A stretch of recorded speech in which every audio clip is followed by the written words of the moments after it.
Let's start with facts. In the last week of March 2026, OpenAI rolled back several recent feature expansions in rapid succession. The Erotic content mode, which had allowed adult platforms using the API to unlock explicit material generation, was pulled. But that wasn't alone. OpenAI also walked back behavioral changes introduced in recent GPT-4o updates that made ChatGPT noticeably more sycophantic, more eager to agree with users even when they were wrong. Sam Altman himself acknowledged that one publicly on social media, calling the update too sycophantic and promising a fix. So within days, you have OpenAI reversing course on content policy, model personality, and at least one monetization experiment. That's not a coincidence. That's a pattern. To understand why OpenAI launched an erotic content mode in the first place, you need to understand the business pressure they're under. OpenAI's API powers thousands of third-party apps, and the adult content industry is a massive paying market. Competitors with fewer brand constraints, open source models, smaller API providers, were already capturing that revenue.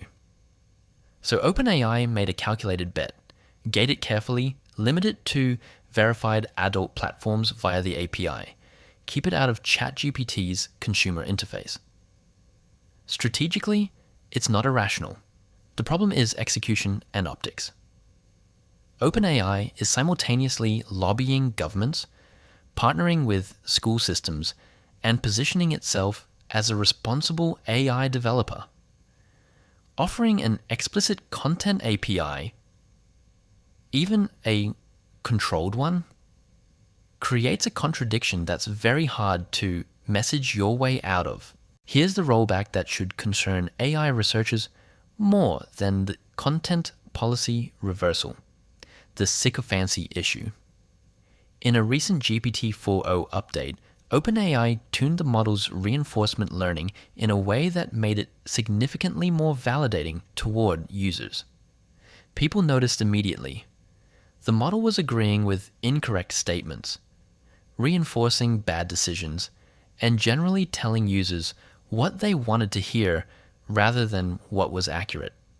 Sam Altman's acknowledgement was unusually direct for a CEO. He said the personality had drifted in a bad direction.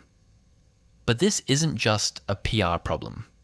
Sycophancy in large language models is a known alignment research failure mode. When you optimize for human approval signals during RLHF, reinforcement learning from human feedback models can learn to be agreeable rather than correct. OpenAI shipping that to hundreds of millions of users, noticing the problem only after public backlash, and then rolling it back is a meaningful data point about the limits of their current evaluation pipelines. Multiple rapid reversals inside 1 week suggest something specific about how OpenAI is operating right now. The company is under enormous competitive pressure from Google's Gemini, from Anthropic's Claude, from Meta's open source Llama releases, and that pressure creates an incentive to ship fast. The problem is that fast shipping without robust internal red teaming leads to exactly this: features that pass internal review but fail the real-world test of public scrutiny or aligned behavior. There's also an organizational complexity factor.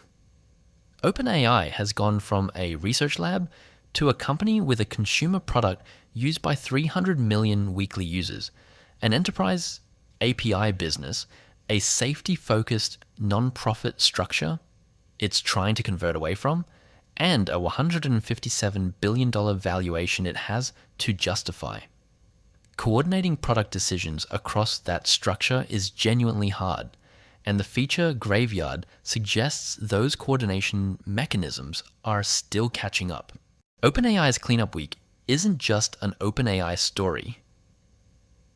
It's It's a case study in what happens when AI companies try to be everything to everyone simultaneously.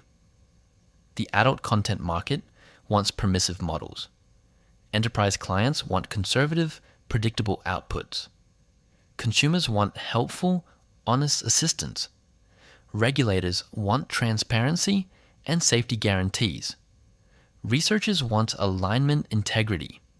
You cannot fully optimize for all of those at once, and every major AI lab is navigating the same tension. What's notable about OpenAI's situation is that their scale makes every mistake more visible and every reversal more consequential. When a smaller competitor ships and reverts a feature, nobody writes about it. When OpenAI does it 3 times in a week, it becomes a story about institutional competence. The question worth watching: are these rollbacks evidence of a healthy feedback loop? Ship, learn, correct? Or evidence of insufficient product discipline before launch?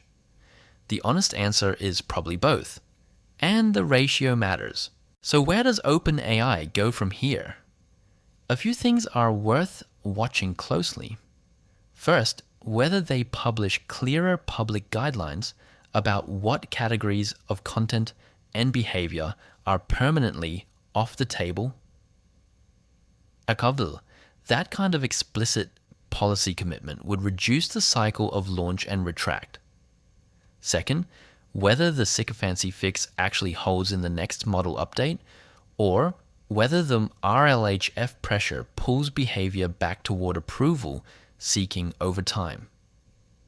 Third, how OpenAI handles its ongoing corporate restructuring, converting from a non-profit controlled capped profit to a more traditional for-profit entity. That transition will materially affect how product decisions get made and who has final authority over them. The erotic mode is already a footnote. The alignment and governance questions underneath it are going to matter for a long time.